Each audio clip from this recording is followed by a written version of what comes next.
Are you ready to never run out of money again? Yes, you heard that right. Today I'm going to share the most powerful verse in the Bible that can bring more money into your life. So, stick with me, this could change everything for you. We're talking about something big today, money. But not just any advice, we're looking at what the Bible really says about it. You won't believe how much wisdom is inside. You might be thinking, the Bible? Isn't it just a religious book? Well, it's not what you might expect. A long time ago, when I had serious money problems, just like many of you might be facing right now, feeling unsure about your money and out of control, I started learning from some millionaire mentors. I thought, if I'm going to learn about money, it should be from people who really know it. Like Jesus says in the Bible, by their fruits you will know them. Many times, when we're looking for advice on how to manage money, we turn to family or friends. But sometimes those people are just as lost as we are, or even in worse financial situations. Another option is going to university and learning from professors who teach about money, but they're often not financially successful themselves. They're employees, not business owners. So, who can we really turn to for solid advice about money?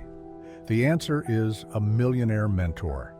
That's why I made it a point to surround myself with millionaire mentors. One thing stood out to me while learning from them. Many of them read the Bible, but not in the way that religious people do. They saw it as more than just a spiritual book. They studied it as a guide for personal growth and success. That's when I had an eye-opening realization. The Bible is actually a powerful guide for entrepreneurs. Many of the Bible's characters were involved in business. Take Abraham, for example. He didn't just wander through life. He ran a successful business with land, farming, and livestock. Joseph, the dreamer, started with nothing. He was sold as a slave by his brothers, but through hard work and wisdom, he rose to become Pharaoh's right-hand man. During his journey, Joseph worked alongside a millionaire mentor who taught him valuable lessons about finances and how to manage money. These lessons helped him save Egypt from a devastating famine and eventually made him one of the most powerful men in Egypt, second only to Pharaoh. Even King David, who began life as a simple shepherd, eventually became the king of Israel. His son Solomon followed in his footsteps and became not only the wealthiest, but also the wisest man in the Bible. So, what's the key takeaway from all of this? The Bible is filled with lessons on how to attract, create, and manage wealth. It offers valuable advice on developing the right mindset for money. Here's something you might not know. The Bible contains about 500 verses on prayer and another 500 on faith. But here's the real shocker. The Bible has over 2,350 verses about money. That's right, money is mentioned more in the Bible than prayer and faith combined. This shows us how important money was and still is in our lives. It's clear that the Bible isn't just concerned with spiritual matters, it also offers practical wisdom for managing and growing our wealth in a way that aligns with God's principles. It's confusing to me when people who claim to be spiritual or religious reject the idea of money, especially when their own sacred texts focus more on financial wisdom than anything else. The Bible, for example, contains about 500 verses on prayer and faith, but there are over 2,350 verses on how to manage personal finances and money. That tells us just how important finances are in the eyes of God. The Bible doesn't just teach us about faith and prayer. It gives us practical advice on how to earn, manage, and grow our wealth in a way that honors Him. Let me share a story that completely changed the way I think about money and wealth.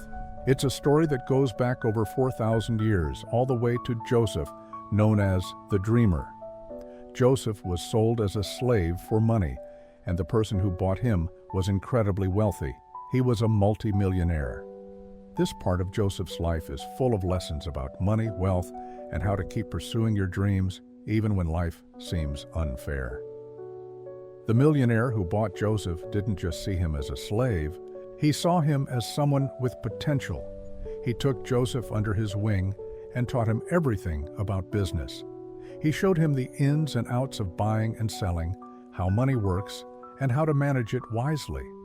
It was like Joseph had a millionaire mentor right beside him, helping him every day. Joseph learned quickly, applying everything he was taught, and as time went on, he and his mentor became close friends. Joseph's skills helped his mentor's business grow even more successful. But then something unexpected happened. The millionaire's wife became attracted to Joseph. One day she tried to seduce him, but Joseph was a man of integrity and loyalty. He refused her advances because he respected his mentor and his marriage. However, the wife wasn't pleased by his rejection. It's not unusual for people who live in wealth and luxury to feel entitled, and her pride led her to lie. She falsely accused Joseph of making a move on her, and in her anger, she told her husband that Joseph had tried to hurt her. As a result, the millionaire, trusting his wife's words, threw Joseph into prison. He was imprisoned for 11 long years. This is when we see the power of faith and trust in God's plan. While in prison, Joseph met other men, and he continued to use his unique gift, the ability to interpret dreams. One day, a fellow prisoner asked Joseph to interpret his dream. Joseph told him, "Tomorrow you will be executed." And sure enough, that's exactly what happened. Another prisoner asked for Joseph's help with his dream, and Joseph shared a different interpretation. "Good news! You will be set free tomorrow and will meet Pharaoh." Before the man left, Joseph asked him to remember him and speak to Pharaoh on his behalf. But when the man was freed, he forgot all about Joseph, leaving him in prison for even more years. Eventually, Pharaoh started having strange, troubling dreams. He dreamed of 7 fat cows that suddenly became thin and weak. Pharaoh asked his wise men to interpret the dream, but none of them could. That's when the man who had been freed from prison remembered Joseph and told Pharaoh about him. After the prisoner was freed, he remembered Joseph and told Pharaoh about him. Pharaoh, troubled by his strange dreams, sent for Joseph to explain them. When Joseph arrived, he said, "The 7 fat cows represent 7 years of abundance and plenty. Egypt will experience a time of great prosperity with plenty of food. But after that, the 7 thin cows represent 7 years of famine, where there will be a shortage of food and people will suffer." Pharaoh, concerned and wanting to know how to prepare for the coming famine, asked, "How can we get ready for this?" Joseph, who had been trained by his millionaire mentor, already had a plan in mind. He knew exactly what needed to be done. He suggested that during the 7 years of plenty, Egypt should save as much food as possible instead of wasting it. This idea reminds us of the story of the ant and the grasshopper. In that fable, the ant worked hard all summer, saving food for the winter, while the grasshopper played and sang.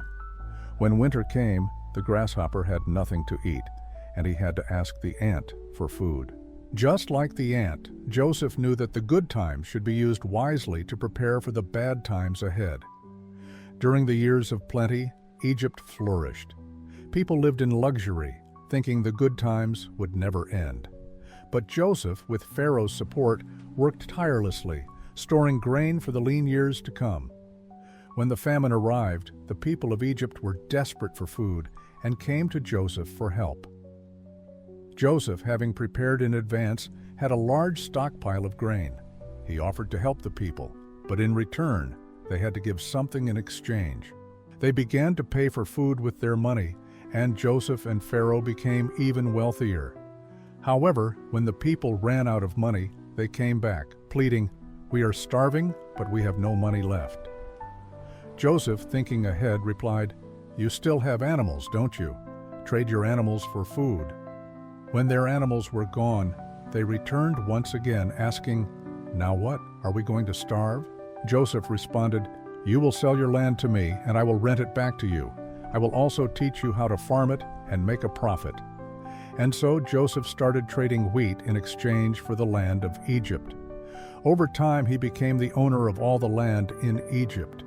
But here's where Joseph's wisdom truly shone. He didn't just take the land and leave the people to suffer.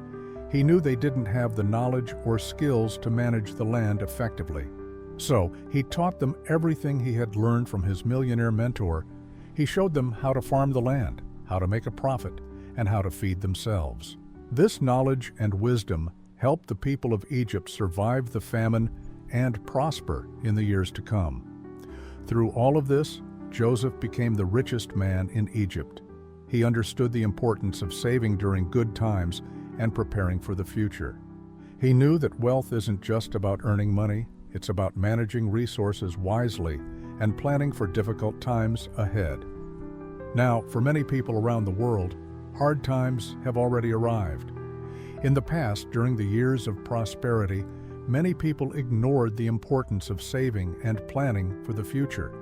They lived in the moment, enjoying the good times, without thinking about what might come.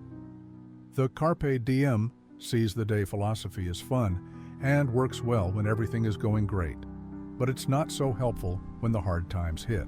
Joseph's story teaches us that we should plan ahead, work hard when times are good, and save for the future so that we can face challenges with wisdom and strength. Now you can understand why Jewish people are among the wealthiest groups in the world. Their success doesn't just come from business acumen or luck. It comes from deeply rooted traditions and teachings, especially those found in the Torah. The Torah, the first 5 books of Moses, is not just a religious book, it's a guide for life. Along with the Torah, Jewish people also study the Talmud, which is filled with wisdom and practical advice. One well-known saying from the Talmud is, "If not me, then who? If not now, then when?" This phrase encourages taking responsibility and action, something that resonates in both personal and financial matters. The Torah, however, provides the foundation for their approach to wealth.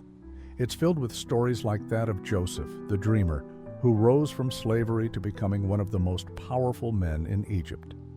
His story is a blueprint for entrepreneurial success, teaching lessons on hard work, saving, investing, and the importance of using wisdom to manage money. Jewish people follow what's called the rule of thirds when it comes to managing their finances. This approach is deeply rooted in the Bible. The first third of their income is saved. They understand the importance of saving because of stories like Joseph's. Just as Joseph stored grain during 7 years of plenty to prepare for the 7 years of famine, Jews save money during good times to prepare for harder days. This practice teaches the importance of being ready for unexpected challenges and times of scarcity. The second third of their money is reinvested into their business. This is where they take the lessons from the Bible about entrepreneurship to heart. The Bible shows that the great men and women of faith were often involved in business. King Solomon, one of the wealthiest and wisest men in history, wrote in Proverbs, "Don't work for someone else, because they will take the best years of your youth and all your money." Jews take this seriously and teach their children to think like entrepreneurs, investing in their own businesses to make them grow. The final third is invested in land. Land is a stable and valuable asset that doesn't lose its worth over time. This is especially important during times of inflation. Inflation is when the value of money decreases because more money is being printed, which dilutes the value of each bill. For example, if there were 10 bills representing all the money in the world and the government printed 10 more, the value of each bill would be halved. But land, unlike paper money, tends to increase in value.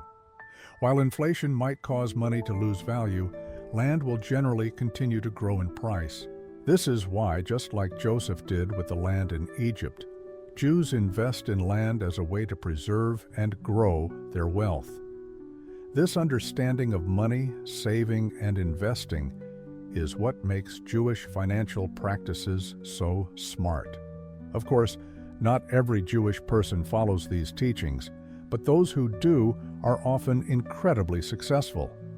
And what's truly surprising to many is that these principles are not just a part of business strategy, they're also rooted in the Bible. Many people don't realize that the Bible isn't just a religious text. It's also a powerful tool for personal development, training your mind, and shaping your future. It teaches principles of success, discipline, and how to create lasting wealth.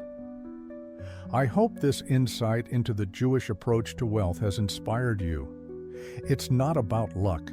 It's about wisdom, planning, and understanding the value of time and resources. Share this with anyone you think might benefit from these timeless teachings.